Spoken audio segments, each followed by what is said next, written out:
Hi, my name is Scott Nethery. I work with the Louisville Metro Department of Public Health and Wellness and Food Hygiene Program. I'm Luckner Jean-Louis. I also work with the Louisville Metro Public Health and Wellness with the Food Hygiene Department. We're here at the Kentucky State Fair this year, 2007, as we are each year, making sure that all of the food vendors, temporary food vendors, are serving safe products to all the individuals that might come through the fair.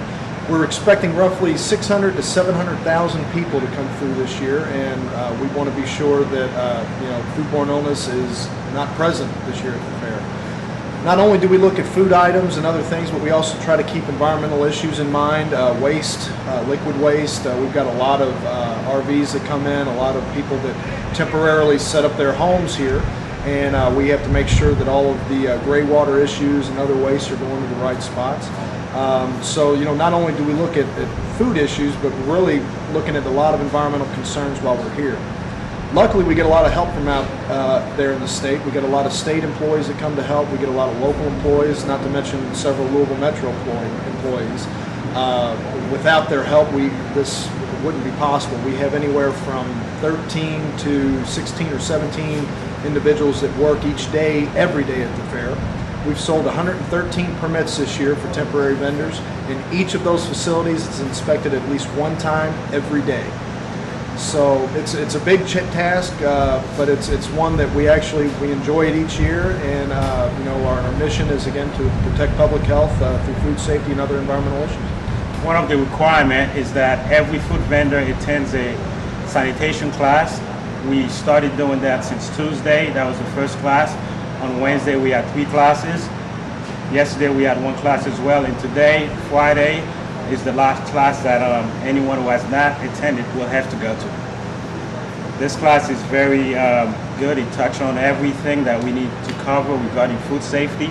Again, it's a requirement for every food vendor to attend. And I guess just to kind of sum things up, if anybody ever comes out to the fair, we're always located, at least we have been for a while now, located in the middle of the midway, or what they call the Thrillway now. We're in a trailer that's clearly marked food inspectors. So come on by and see us, and we'd be happy to show you around. I'm going to start by washing my hands. One of the most important things is to make sure that you have a good hand washing facility and that there's soap and paper towels available for all the workers. So that's what we're going to do.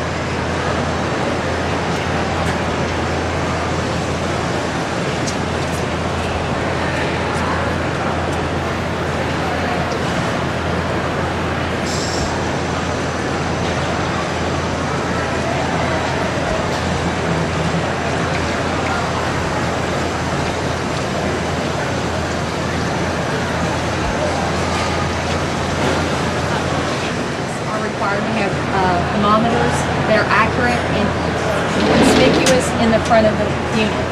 We're looking for temperatures of at least 45 or below on the ambient air temperature. We're also looking for the storage of the product to see what's stored above. These are ready to eat items. This is ready to eat.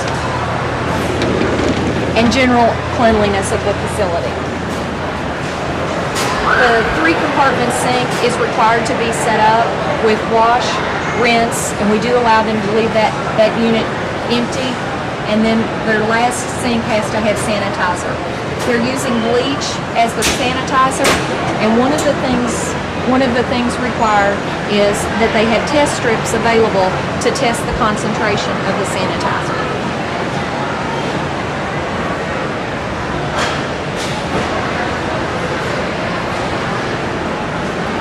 We do a comparison, and it is okay. We check to see that all the utensils are properly stored and that they are relatively clean and stored as such.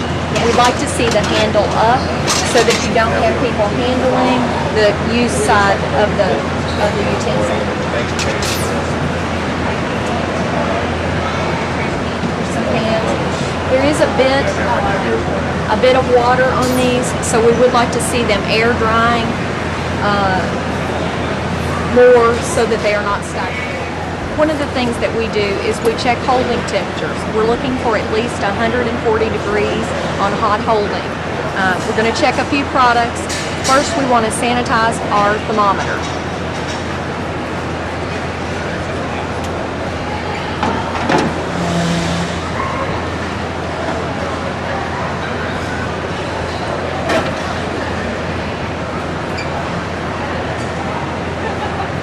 this is good. This is 148, almost 150 degrees. So that's a good holding temperature.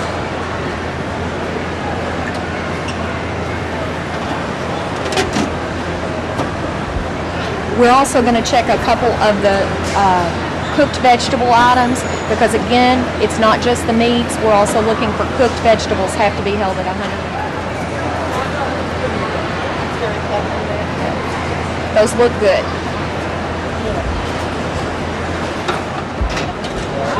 In the ice machine, we want to make sure that they have a clean scoop and it's being stored with the handle upright out of the ice.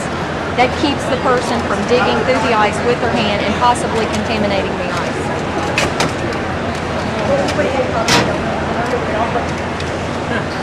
We're also looking for overall cleanliness of the machine and the nozzles.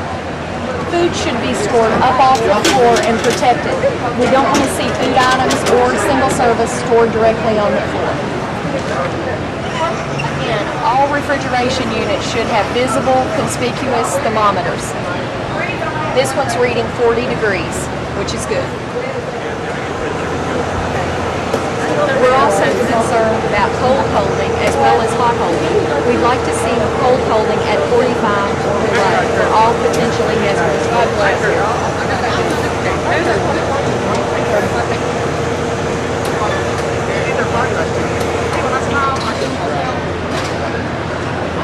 those temperatures.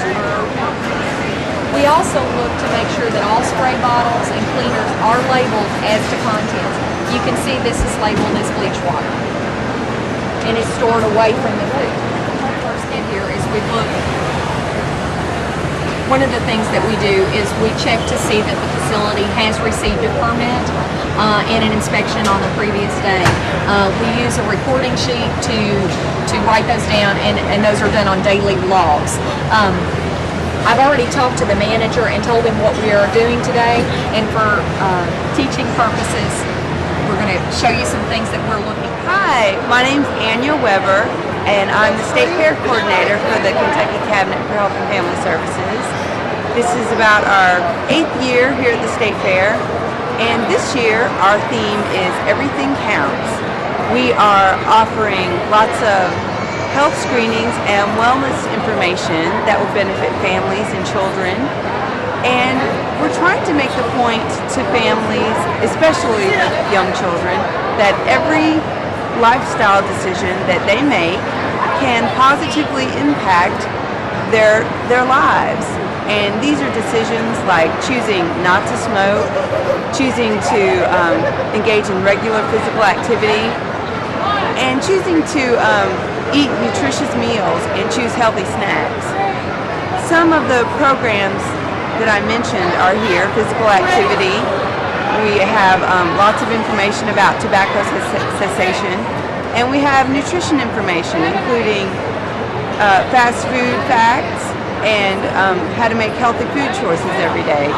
These three programs are a part of the Get Healthy Kentucky initiative, and we're trying to engage people in the Get Healthy Kentucky initiative and ask them to take the challenge to improve their day-to-day lives. Some of the other health programs that we have here are information about heart disease and stroke prevention. We have arthritis prevention and treatment information. We are offering daily blood pressure screenings and counseling from nurses and healthcare professionals. Every day we are offering body fat analysis through our partners at Kentucky State University.